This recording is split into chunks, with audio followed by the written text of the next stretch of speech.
La Ventana del Vinalopó, abierta de 7 a 8 de la tarde. 7:33 de la tarde, abrimos espacio en La Ventana para el debate y el análisis de la actualidad.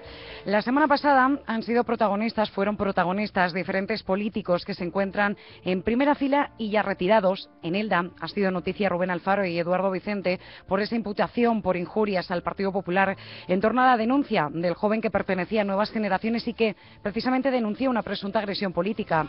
Hablaron de que se pudieron tejer en el seno popular estas agresiones, estas denuncias, y esto fue motivo de denuncia de los populares. También pasó por el juzgado el exalcalde Juan Pascual Azorín, imputado por una presunta trama urbanística denunciada por Izquierda Unida, y por si fuera poco, en Novelda sigue coleando que Milagrosa Martínez siga siendo alcaldesa cuando está a punto de sentarse en el banquillo procesada por la pieza de Fitur dentro de la trama Gürtel. Imputados, procesados, acusaciones que empañan de nuevo la vida política municipal. Saludamos en esta tarde a Paco Sogor, a Luis Mira Belmonte. También tenemos con nosotros a Miguel Cantos. Buenas tardes. Buenas tardes. Bueno, gracias por atender la llamada, como siempre, de la tertulia política en La Ventana. Presunción de inocencia hasta que se demuestre lo contrario. Empaña, evidentemente, la vida política municipal y desprestigia más si cabe la figura del político hoy en día. Sí, efectivamente, es una pena, lo hemos comentado muchas veces. Y lamentablemente, por culpa de una manzana podrida, pues se pierde todo el cesto, ¿no? Pudiéramos decir. Es una pena, sí, gracias a Dios, que yo considero que es la superminoría la que existe, pero la verdad es que en la calle la gente está muy harta de la clase política, y yo creo que debe de cambiar muchísimo. Debe de cambiar muchísimo en el aspecto de que la gente vea pues esa honradez que siempre preconizamos todos los que estamos aquí, ese ir por el camino derecho, y oye, y como siempre digo yo, hablando se entiende la gente, pero no hay por qué ni meter la mano ni hacer cosas raras, porque la verdad la gente está más que harta. Lo que sí que hay que tener un poco claro y discernir es que ser imputado o estar imputado es muy fácil, ¿no?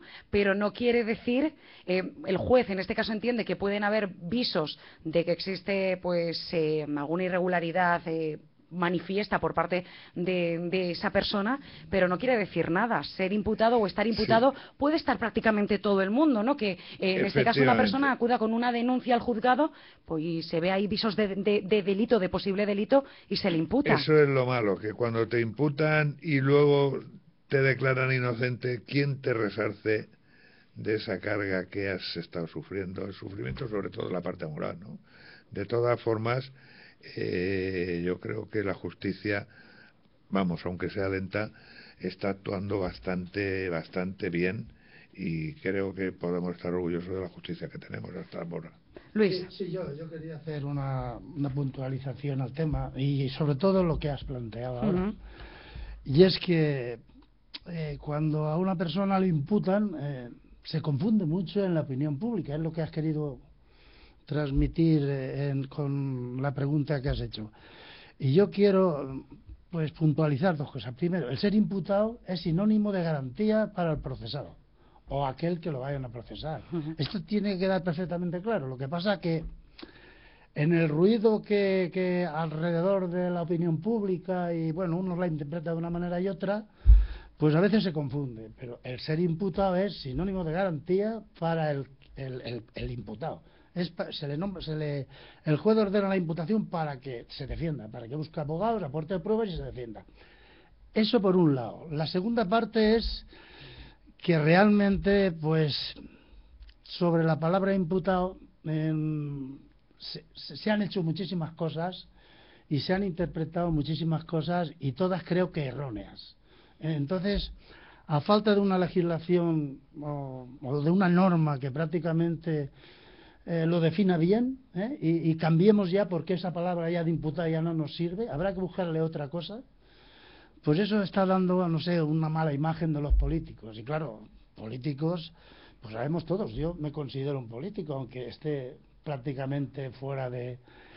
Y hay, pues de los 8.000 ayuntamientos que hay en este país, pues lo mejor hay pues un 2, un 3, un 5%, Y claro, eso crea mucho barullo, eso crea mucha opinión pública negativa. Por eso digo yo que de cara al futuro, quien tenga que gobernar este país, si este gobierno ha sido incapaz de llevarlo a cabo, no tendrá más remedio que legislar en profundidad y que estas cosas, sobre todo evitar que esas cosas ocurran. Y posteriormente, pues que sirva de ejemplaridad para todo aquel que tenga la tentación de entrar en ese terreno, que totalmente lo desapruebo, claro. Miguel. Yo el debate no lo centraría en estos dos tipos de intervenciones. Hay políticos honrados, hay políticos corruptos, hay políticos de todas clases. Yo una precisión a Paco, yo no creo que exista una clase política. Yo creo que hay políticos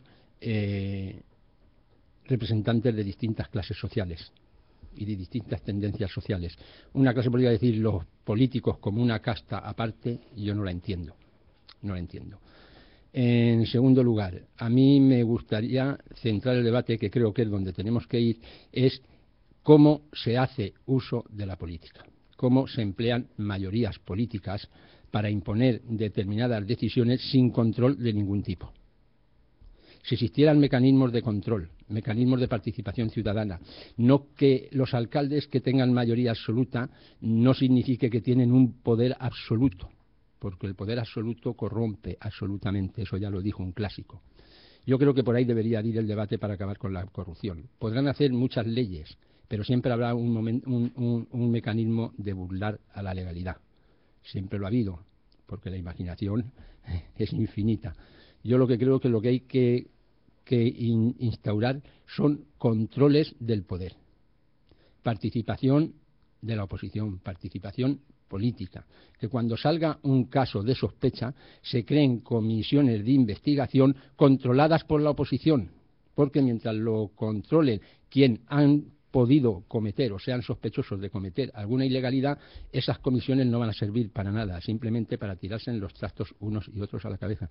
Yo creo que ahí es donde está la madre del cordero. Control y participación. Paco. Bueno, yo creo, Miguel, una cosa que, vamos, yo en primer lugar no he dicho que exista una clase política, una casta política, pero en fin.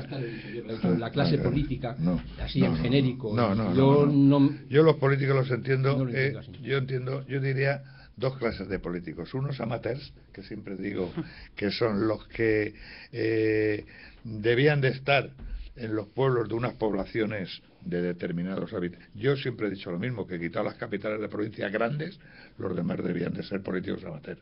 Eso es una opinión mía. Y la otra opinión que me refiero, oye, la ley electoral está para todos. No es defender la mayoría absoluta. Yo no soy amigo de las mayorías absolutas, pero si la gente vota mayorías absolutas, oye, es porque lo quiere la gente. Yo lo que quiero decir es que una mayoría absoluta no sea sinónimo de poder absoluto. Sí, está claro, porque está claro. El poder absoluto significa falta de control, falta de participación, sí. No la mayoría absoluta. Depende cómo se ejerza esa mayoría absoluta. Y hay que imponer mecanismos que no posibiliten esa forma de actuar. Pero esto es una discusión enorme y tremenda. Y yo creo que vamos a atravesar un periodo de cara al futuro en este país y posiblemente en los ayuntamientos que va a ser muy difícil ya que haya unas mayorías absolutas por muchísimas cosas que están ocurriendo y sería muy largo discutir. Pero yo no estoy en contra de las mayorías absolutas porque primero, pero claro, sí que estoy en contra del mal uso de la democracia. Porque, por ejemplo, una mayoría absoluta puede ser beneficiosa porque le da estabilidad al ayuntamiento, al país, a lo que sea.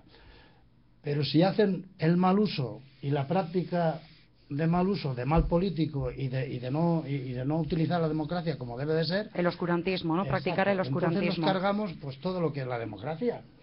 Y la democracia, sí, a mí siempre me han enseñado que la democracia hay que practicarla, hay que defenderla y no mal utilizarla. Entonces ese es un problema grave que posiblemente todavía no ha llegado en profundidad a aquellos que tienen las decisiones, aquellos que tienen la oportunidad o el deber de tomar decisiones en nuestro país. Luego, por lo tanto, ojo, si un partido político o una agrupación independiente, lo que sea, tienen un momento determinado los ciudadanos depositan su confianza, pues lo lógico es que ejerza el poder con estabilidad, pero siempre en democracia. Y también negociar con los otros grupos para que las leyes o los reglamentos o las decisiones sean lo más ampliamente posibles.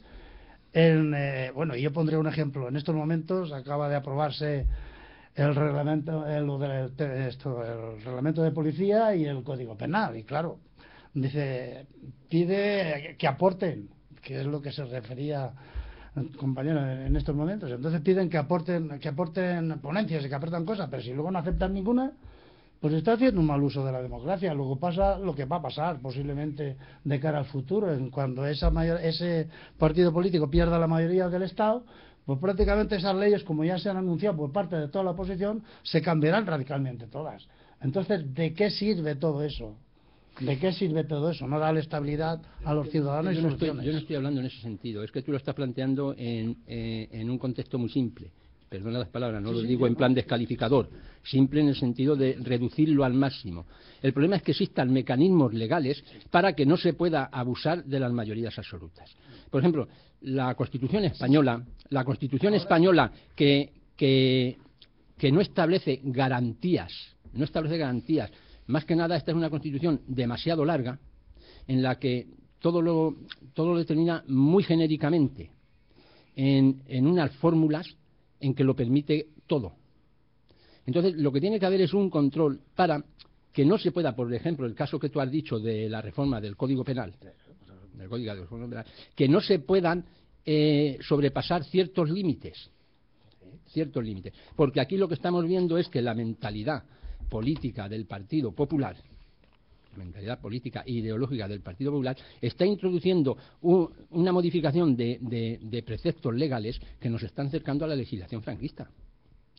Yo lo que quiero decir es que tiene que haber límites a las mayorías políticas. Las mayorías políticas las determina el electorado. Y ahí no podemos impedir eso, porque si hay una tendencia nacional, de opinión nacional, que determina que una determinada fuerza política tiene que ejercerla de forma mayoritaria, hay que acatarla. Eso hay que acatarlo. Lo que pasa es que a esa fuerza política es coyuntural, le va a durar 4 años. No sabemos dentro de 4 años qué va a pasar. Entonces, en esos 4 años no puede modificar todo un cuerpo legislativo para hacer, por ejemplo, imposible que pueda haber revertir a través de unas elecciones esa mayoría. Y eso hoy legalmente se puede hacer.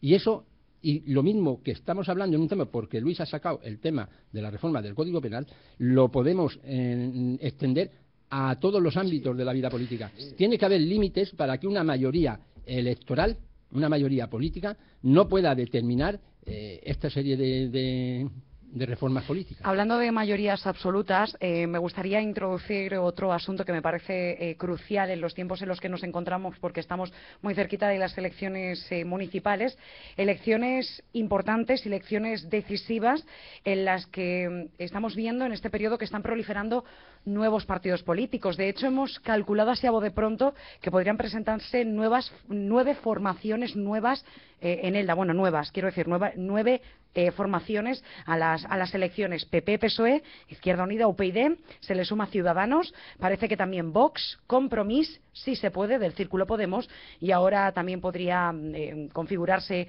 como tal la plataforma Ciudadanos Eldenses. Y yo os pregunto, os planteo, pequeños partidos políticos que serán decisivos a la hora de conformar el gobierno local. Todo apunta a que sí. Bueno, yo creo que esto ocurre y ocurrirá. Es decir, unas veces por una cosa, otras veces por otra. Claro, estamos en unos momentos donde han ocurrido, desgraciadamente para la política, pues casos muy muy extremos, ¿no? Y claro, ahí aprovechan otro tipo de formaciones descontentas a lo mejor por haber estado o bien militando o simpatizando con unas formaciones políticas, pero eso yo creo que ha ocurrido, ocurre y ocurrirá. Yo estoy en este aspecto, sí que estoy de acuerdo con Luis. Creo que por fin mayorías no van a haber. Lo único que ocurre es que habrán que ver qué tipo de pactos hacen las formaciones que saquen las mayorías. porque tampoco es bueno que se junten por 27 formaciones, por decir una cantidad totalmente fuera de tono, ¿no? O fuera de esto.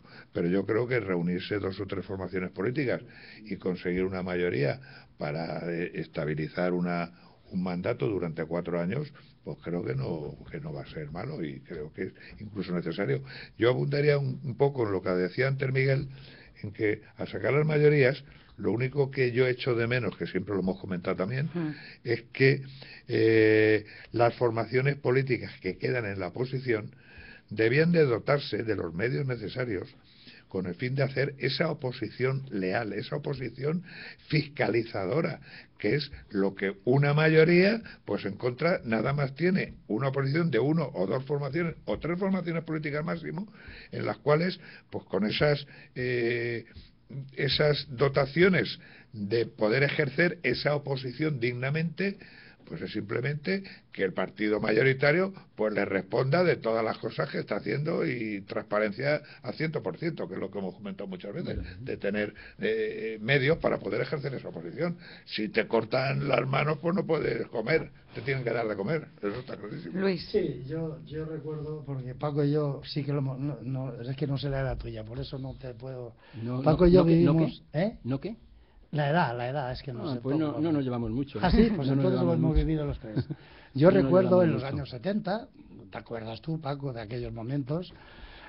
No quiero emplear una palabra, iba a decir convulso, pero no. Bueno, eran momentos distintos de los que se plantean ahora, y entonces llegaba, bueno, pues el advenimiento de la democracia, como se solía decir en aquellos entonces.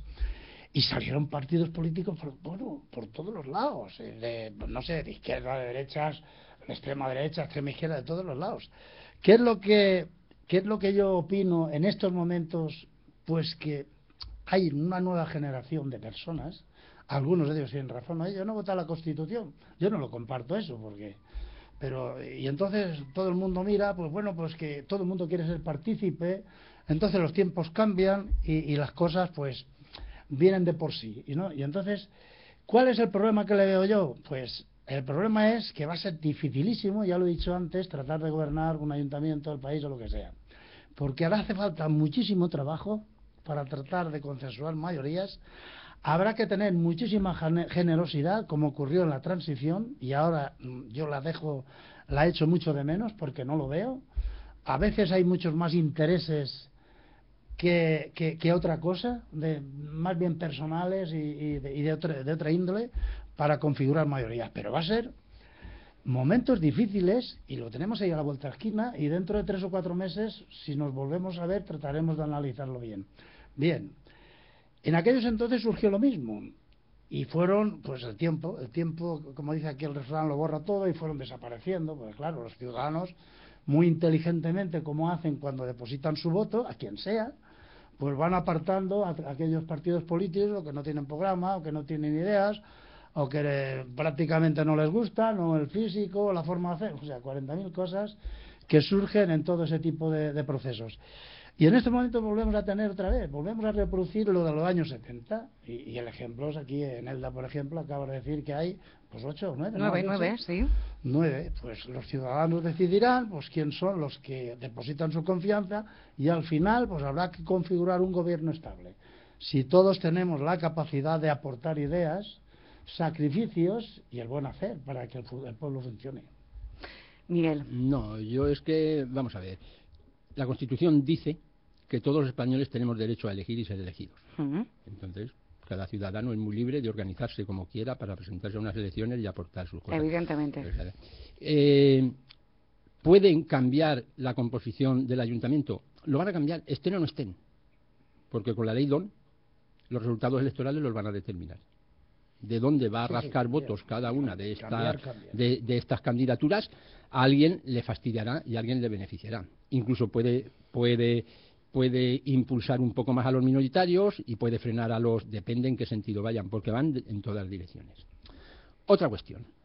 Una cosa es que haya precandidaturas y otra cosa es que vaya a haber candidaturas. Yo recuerdo en las últimas elecciones, o hace 2 años, los que se presentaron, y cómo Adela Poderosa absorbió a una de esas candidaturas que le podía hacer sombra.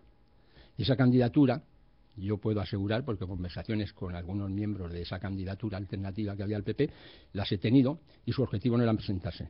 Su objetivo era presionar al PP para que los integrara en su candidatura. Hablamos de... Y lo consiguieron, pues del partido aquel independiente, donde estaban Fran Muñoz y él. Porque esos no son caballos de la cuadra del PP.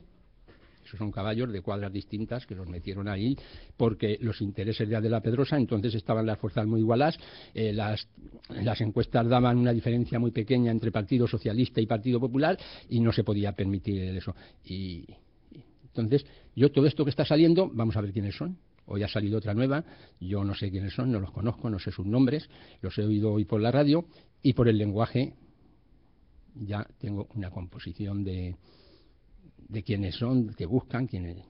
Por eso os quiero decir de que vamos a ver qué hay detrás de todo esto. Vamos a ver qué hay detrás de todo esto. Luego otra cuestión, el ayuntamiento que salga fraccionado. Eso no es un problema. El problema puede ser que no haya un líder que sepa aglutinar todo eso y que tenga cintura suficiente para negociar una estabilidad gubernamental. Si tú vas como fuerza mayoritaria a absorber o a acoger en tu seno a una serie de fuerzas nuestras para que te garanticen, ahí no tienes posibilidades de que eso sea un éxito. Hay que tener mano izquierda y hay que tener cintura política y si tienes suficiente margen de maniobra para gobernar en solitario, pues gobierna en solitario y ves buscando mayorías para cada cosa. Eso es lo que ha faltado aquí en Elda durante toda la historia. Y por eso han pasado las cosas que han pasado en algunos momentos de la historia política de esta ciudad. Otra cuestión que ha dicho Paco, porque si no se nos acaba el tiempo, Miguel. que ha dicho Paco. Ya enlazamos con la primera pregunta sobre el proceso de corrupción. A la oposición hay que darle garantías y medios para que ejerza el control y no hacer lo que han hecho esta última legislatura, porque detrás de todo eso está la sospecha de corrupción. Y cuando hay sospecha de corrupción y no hay forma de demostrar que no la hay, entonces vienen los emponzoñamientos de los procesos políticos. Por cierto, estamos en una situación, evidentemente, que cualquier persona que llega al ayuntamiento lo tiene difícil, ¿eh? Son personas que deberían de tener esa cierta experiencia política, porque hablamos siempre de regeneración dentro de los partidos políticos, de gente nueva. ¿Hasta qué punto nos beneficia hoy en día que gente que no haya tenido experiencia en la política se ponga al frente de la misma? Bueno, eso me imagino que te referirás a formaciones totalmente nuevas, porque las formaciones de tanto de los partidos políticos que están con representación, me imagino que llevarán renovación y habrá gente con experiencia y gente sin experiencia. De todas formas, yo siempre digo lo mismo, que la mejor universidad del mundo es la propia vida. Es decir, que en los 4 años, pues los primeros meses si entras allí, pues como todo el mundo hemos entrado, te pegan bofetadas, te vas enseñando, te vas equivocando, te vas enmendando y vas aprendiendo. Es decir, hay un factor muy importante para mí en los ayuntamientos, y es que los funcionarios y los técnicos son primordiales. Lógicamente, pues oye, tú sigues las directrices que yo estaba marcando. Políticamente tú verás si es mejor hacer una calle antes que la otra, o es mejor poner aceras antes que bordillos, entiéndeme. Pero te enseñan, yo creo que te enseñan enseguida. Y si vas con buena voluntad, todavía mucho mejor. Luis. Todavía no, yo me río con lo de Paco porque mis años, en los 12 años que yo estuve en el ayuntamiento, pues esta serie de cosas ocurrían, ¿no?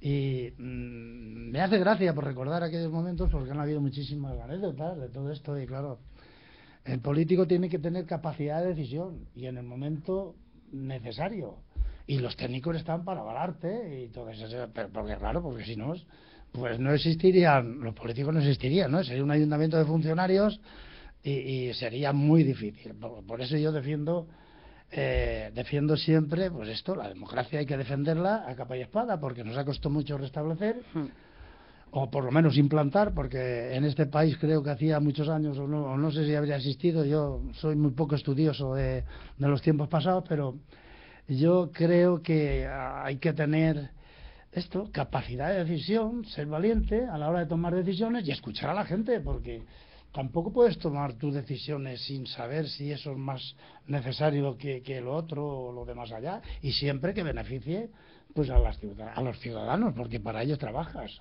Miguel. ¿Para ti? No, pero yo es que eso no lo entiendo. Yo es que creo que si llevas un programa político orientado políticamente y socialmente, las decisiones que tomes deben de ir acorde con ese programa político. Pero una cosa Pero hay es quien no lo el cumple programa el programa político y político. otra cosa es cómo encuentra uno el ayuntamiento, ¿no? A veces todo lo que se planea no Ya, es pero necesario ponerlo en marcha. Vamos a ver.